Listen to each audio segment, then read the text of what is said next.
if we understood this overall process of channel onboarding and how channel performs, then let me tell you few things in terms of revenue and in terms of invoicing so that you can understand. Okay, there are two types of invoicing happens. Invoicing means how now channel partner will get the commission, how channel partner will be paid. One aspect I told that few companies they support in terms of giving or providing 50% assistance in terms of salary of the executives. That is one part. Maybe different segments, different ways are there to support in that manner. Okay, but what I am talking about now, that once that is done, how channel partners will make the money or the profit. There are two types of things. One, channel partner will sell the product from his inventory, for which he has already paid to the main company, let's say IBM, okay, for the service and all, and he will bill it to the end customer. That means what? He becomes the channel partner, buys from IBM, keeps in his inventory, let's say 100 laptops, Lenovo laptops, or 100 servers differently, or printers differently. And when customer is coming, he is selling that same thing, but he is billing on his name. Sorry, he is billing from his company's lettering or the billing, not directly from IBM. That is the reason whenever you go to local shop to buy any printer and laptop, you will see that even if you are buying Apple laptop, even if you are buying Lenovo, even if you are buying any other hardware, HP, the bill comes printed with or invoice comes from that particular company or the store, not from directly Apple, HP, and so on and so forth, because they have that tie-up and agreement. Now what happens? Think that particular vendor or the channel partner bought from IBM, not IBM, let's say HP, 50 printers, okay, paying 10,000 rupees each. So 50 into 10,000 he has already paid. But the actual cost, actual price of that particular printer, let's say 15,000 rupees. That means almost 33.33% he has got the, what I say, discount. Okay. Now his selling price, his buying price is 10,000 and he is selling in 12,000 rupees. Think, I'm just giving example to keeping 20% margin on top of that.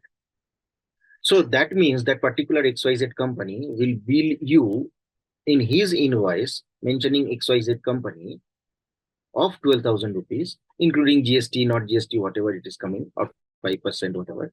And that amount you will have to pay to that particular store. It's a very simple thing. So it is called indirect invoicing. Though the product is HP, though the product is printer, but in between, the vendor is billing like that, okay, and he's getting some commission or the money or the profit out of that. That is one way. Second way is directly, even if you are selling, but the direct bill will happen from the parent company. Think that you are using Vodafone, Airtel, any postpaid connections. Though you have taken from local kirana shop, you have activated your Vodafone SIM card, but still you will see that the invoice is coming from directly Airtel. Airtel is responsible for your services and all this in future. So these two, and because of that, once somebody sells that one, he gets certain 20%, 30% next 2 months revenue as a commission. These are two-way billing happens. Now, overall, you have understood that how channel partners make money or how channel partners get the revenue or profit out of this, right? So these are all the vendor onboarding process. Now you understand that how slowly these channels itself, they are trying to get into the conflicts. Channel conflicts are of two ways. One is internal conflict and another one is external conflict. Internal conflict is, let's discuss about the internal conflict. Internal channel conflict is, think that that particular franchisee is not liking a particular process. Example, that the main company, when I was there in 2008 in Vodafone 8 to 10, that point of time, new rule came to reduce the cost, that whatever the CAF, customer agreement forms we are signing that point of time from the customer, generally what happens, all these documents, signed documents, it goes to Vodafone back office, and there 1%, 10% are there already who are scanning one by one those papers. Earlier, it was not very much automatically in 2008, something like that. Then Amdocs came and so on and so forth, right? So reduce the process and reduce the cost of that. Okay.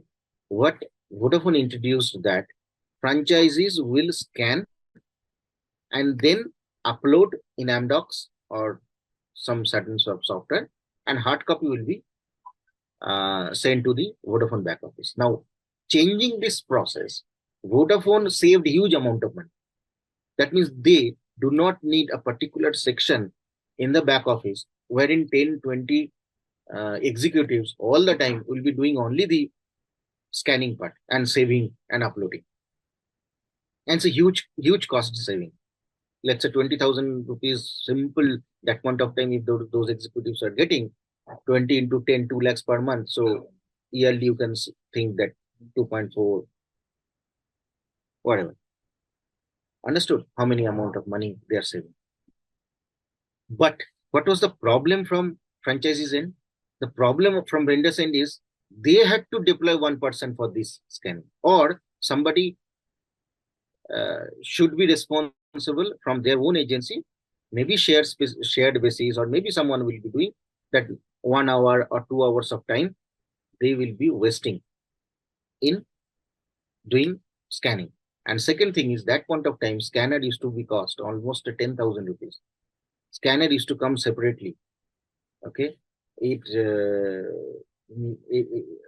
multifunction printers generally we never used to buy because we used to think that if it is coming with scanner and printer and everything, then it will start malfunction. So their thing was now channel has to spend another 10,000 rupees, okay, for buying a new scanner. And then again, another 1,000, 2,000 rupees, 3,000 rupees or 10,000 rupees, keeping one other, executives for making Xerox and all. So this process created the internal conflict. Internal conflict means within the channel and the company, parent company. This is called internal channel conflict. One of the ways.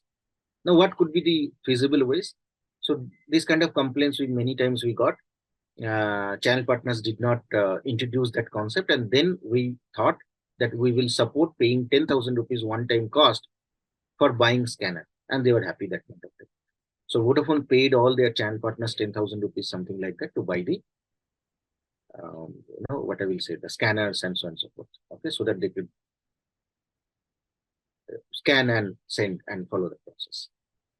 Now, this was one of the examples of the channel conflict. Many channel conflicts may happen. Think that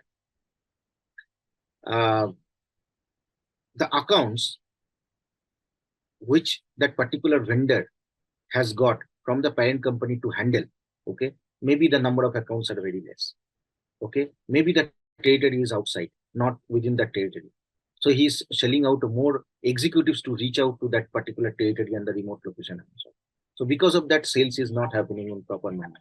Okay, so many reasons may be there of having the internal channel conflict. Now let's consider what about the external channel conflict. Now you think that we explained the sales quotas. In sales quota, I have told that each and every executive should be defined, should be given a different rated. Think that Toton is handling in Bangalore, let's say Bangalore North, Pinia side. Okay, that location is Toton's location wherein he will make his sales. He will hunt for the customers and he will make the sales. Darshan is, let's say, here nearby Kumarasamy layout and this location. It is his territory. Darshan is from handling this locality of the South Bangalore, and he got to know that in Pinia, one customer is going to give almost 1 crore order, or maybe 10 lakhs order. Start with 10 lakhs or something like that. So 10 lakhs order. That particular customer belongs to the Toton's territory. Now, ideally, Toton is supposed to pick up that order, and Toton is supposed to get the credit. But Darshan has good relationship with that customer. He wants to take the credit.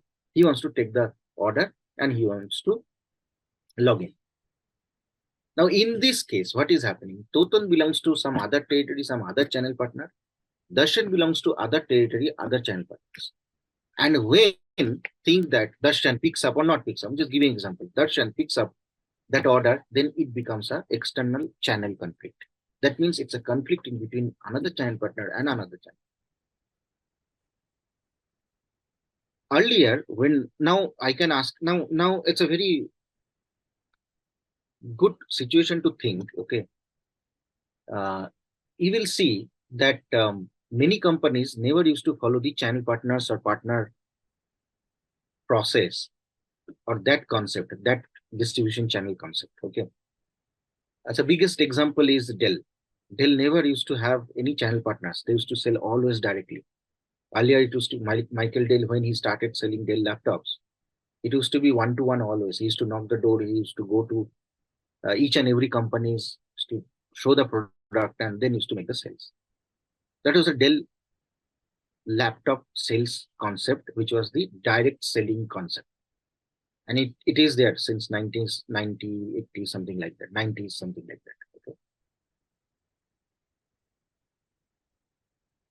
But you'll be surprised that recently, 1 year back, in newspaper, I saw that Dell also changed their model from direct selling method to the partnership method, because to reduce the cost and increase inflation, increased burden for the manpower and so on.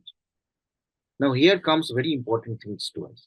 One, whether companies will start selling directly or they will have any division of sales managers directly, sales team directly, or it will be through only the channel partners.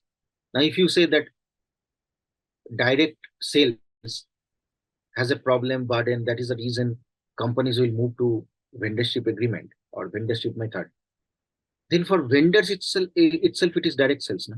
Then they'll be making loss. So there is a big question, big go-to market strategies needs to be made. Okay, when you are thinking about new channel partners, getting into new territories, signing up new channel partners, or handling the existing channel partners through which you are making the sales of the products, or whether you need to make a direct sales. Generally, most of the companies they keep a some sort of combination of direct sales team as well as the partners team. The main reason is that if partners are not working, at least my company will survive through the channel direct sales, my sales executives.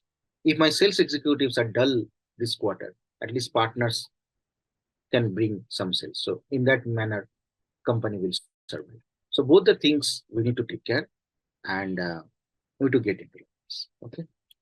So we are done with the vendor onboarding process and the channel conflict. These are the main things of the channel conflict.